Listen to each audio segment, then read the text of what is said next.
사무엘상 28장을 보면 사울 왕이 엔돌이라는 곳의 무당을 찾아가서 죽은 사무엘을 불러내라고 합니다. 무당은 겉옷을 입은 노인 모습을 한 영이 땅에서 올라왔다고 하면서 그의 말을 사울 왕에게 전달합니다. 영화 파묘 때문에 오컬트 문화에 대한 관심이 많은 것 같습니다. 일본 귀신이 나타나는 장면이 있다는데 사무엘의 영이 나타나는 성경 속의 장면과 비슷한 것처럼 느껴집니다. 이 사건에 대해 어떻게 생각하느냐고 누가 물으면 모르겠다고 하는 것이 좋을 것 같습니다. 리처드 마우 교수님은 이런 질문에 제대로 된 답을 하려는 것은 스스로를 신뢰할 수 없는 사람으로 만드는 짓이라고 하십니다. 성경에서는 사울 왕이 사무엘의 영을 직접 본 것도 아니었습니다. 책에는 1988년 캘리포니아의 페니 토월즈라는 영매에 대한 이야기가 나옵니다. 고대 폼페이에 살았다는 마푸라는 사람의 영에 씌었다는 사람입니다. 파묘를 보지는 못했지만 일본 귀신을 불러일으키는 장면이 나온다고 하는데요.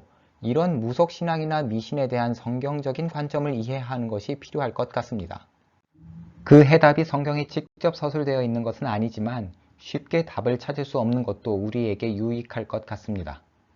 성령님의 인도하심으로 해답을 찾아가는 과정이 우리의 도덕적 성숙과 분별력을 높여줄 것이기 때문입니다.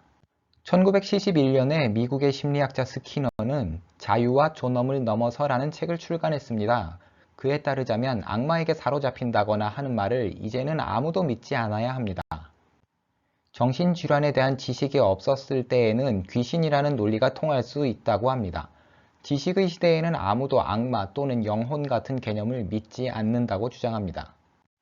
반면에 같은 해에 발간된 소설 엑소시스트는 귀신 이야기로 베스트셀러가 됐고 영화로도 흥행에 성공했습니다. 올해 파묘 관객이 1000만을 넘었습니다. 드라마 더 글로리에서 무당이 벌전으로 죽는 장면도 나옵니다. 우리나라에서도 오컬트, 주술에 대한 관심이 끊어진 적이 없습니다. 과학과 이성이 발전해도 주술에 대한 관심은 계속해서 다시 살아나고 있습니다. 오컬트라는 말의 어원은 오쿨타레, 숨겨진, 은폐된 이라는 의미를 가진 라틴어입니다. 점성술이나 무당의 주술 같은 것들이 학문적으로 상식적으로 외면을 받는 게 맞지만 소수의 사람들이 남들의 눈을 피해서 몰래 전수해 온 비법들입니다. 근대화를 지난 현대인은 주술에서 해방된 시대에 살고 있습니다. 보이지 않는 것을 부정하는 세속적 휴머니즘, 인문학이 주류로 자리 잡고 있습니다. 그런데도 점을 보거나 고사를 지내는 등의 주술적인 문화가 사라지지 않고 있습니다. 세속적 휴머니즘이 채우지 못하는 부분을 이론론이나 주술에서 채우려고 합니다. 과학과 이성을 중시하는 휴머니즘, 인문학에 지친 사람들이 있습니다. 그들은 보이지 않는 것에 집중하는 이론론에 관심을 갖고 열반의 경지를 상상합니다. 우주와 하나가 되기 위한 수단으로 주술을 사용하기도 했는데 원래 목표보다 주술 자체에 관심을 갖는 사람들이 주술주의를 이끌어 왔습니다. 그러면 왜 사람들이 세속적 휴머니즘의 대안으로 기독교가 아닌 주술주의를 선택하는 이유를 살펴봐야 할 것 같습니다. 성경은 주술사들의 세계를 자세히 다루지 않지만 보이지 않는 영이 실제한다고 증언하고 있습니다. 골로새 지역 사람들은 Elemental Spirits라는 영들이 우주를 이루는 물, 불, 공기, 흙 등의 4가지 원소를 다스린다고 믿었답니다. 바울은 골로새서에서 세상의 영들을 믿는 사회 속에서 살아야 하는 성도들에게 말합니다. 누가 철학과 헛된 속임수로 너희를 노략할까 주의하라. 이것이 사람의 유전과 초등학문을 조침이요 그리스도를 조침이 아니니라. 너희가 세상의 영들에 대해 그리스도와 함께 죽었거든 어찌하여 세상에 속한 것처럼 사느냐. 세상의 영의 존재를 믿어가면서 그 영에 대한 믿음으로 살면 안 된다는 말씀으로 이해하는 것이 좋겠습니다. 세상의 영이 존재하지만 걱정하지 말라는 뜻인지 세상의 영이라는 것이 아예 존재하지 않는다는 말인지 모호하게 들리지만 중요하지 않습니다. 그 어떤 세상의 영도 그리스도 예수와 비교할 수 없으며 우리는 우리의 주가 누구인지 분명해야 합니다. 성경은 보이지 않는 세계의 그 무엇도 하나님의 권세와 영광에 맞설 수 없음을 밝히고 있습니다. 사무엘상 28장에서 우리가 봐야 할 것은 유령의 실제나 유령을 불러내는 무당의 주술이 아니라 하나님의 지혜를 배신한 사울의 모습입니다.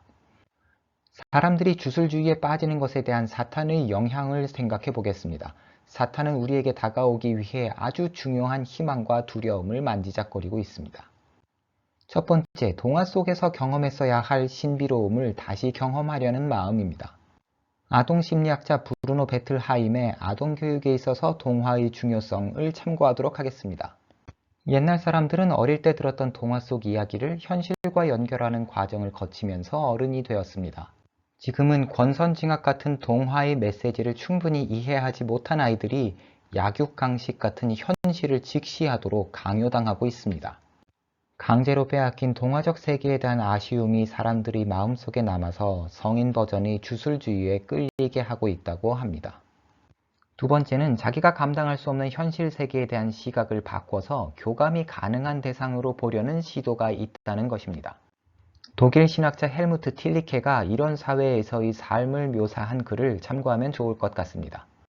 과학기술이 지배하는 세계가 사람들을 고립시키고 주눅들게 만들었습니다. 계산이 모든 것을 지배하는 세계에서 계산의 결과는 가혹하고 인간은 모든 것을 계산할 능력이 없습니다. 주술의 신비한 힘으로 우리를 보호해줄 영을 곁에 둔다면 마음의 평화를 찾는 데 도움이 될 것 같습니다. 세 번째는 존재의 이유를 찾을 수 없던 사람들이 주술을 통해 자신의 삶을 더 넓은 공간과 시간에 걸친 이야기 속의 존재로 생각하고 싶어 하더라는 것입니다. 알렉스 헤일리의 책 뿌리는 실제 자기 조상의 역사를 찾아낸 실화입니다. 뿌리 찾기는 우리를 어마어마한 대하 드라마의 주인공 같은 존재로 만들었습니다. 무당을 통해 귀신과 대화를 한다는 것은 바보 같은 짓이지만 조상 귀신으로부터 자기 핏줄에 얽힌 비밀들을 알 수 있다면 놀라울 것 같습니다. 그렇게 현실을 넘어 다른 시대의 존재와 대화를 한다는 것은 자기 삶이 더 큰 스케일의 이야기와 연결된 것 같은 느낌을 갖게 합니다. 네 번째는 주술을 통해 어떤 대단한 존재로부터 우리 인생에 도움이 될 수 있는 가르침을 얻을 수 있으리라는 기대가 있다는 것입니다. 사람들은 이 세상을 어떻게 살아야 할지 알려줄 존재를 찾고 싶어 합니다. 이들이 생각하기에 거룩하신 하나님은 우리 희망과 두려움에 무관심해 보입니다. 그럴 때 우리 주변에 있는 초월적인 존재가 삶의 문제를 해결해 준다면 좋을 것 같습니다. 무당을 통해 만나는 귀신은 딱 우리가 원하던 질문에 듣고 싶어 하던 답을 말해줍니다. 사람들이 주술과 무당을 좋아하게 될 만도 합니다. 주술에 빠지는 사람들에게 복음을 믿는 우리는 무엇을 전할 수 있는지 보겠습니다. C.S. 루이스와 톨킨은 하나님의 말씀이야말로 진정한 동화라고 자주 언급했다고 합니다. 계모에게 고통받는 신데렐라처럼 불행한 사건, 왕자의 입맞춤으로 잠에서 깨어난 공주처럼 극적인 구출, 그리고 이후에 영원히 행복하게 살았다는 아름다운 결말이 모두 성경 속에 있습니다. 아이들은 사람에게 하듯이 화분의 식물을 보고 꽃을 피워보라고 할 수 있습니다.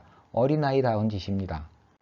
마음대로 할 수 없는 문제를 해결하겠다고 어른이 귀신을 찾는 것은 유치한 짓입니다. 귀신이 세상의 주인이 아니며 착하지도 정직하지도 않습니다. 하나님은 사람을 만드시면서 세상을 다스릴 권세를 주신 바 있습니다. 우리가 죄 때문에 잃어버린 권세를 회복시켜 주실 분은 하나님뿐입니다. 우리를 위해 십자가에 달려 죽으신 예수 그리스도를 믿는 믿음이 우리를 영원하신 하나님의 나라의 일원이 되게 할 수 있습니다. 우리 안에 계신 예수 그리스도, 곧 영광의 소망이신 예수님이 우리가 유일하게 믿을 수 있는 영혼의 지도자이십니다. 그 어떤 주술을 부리는 무당이나 박수도 이보다 더 좋은 것을 줄 수는 없습니다.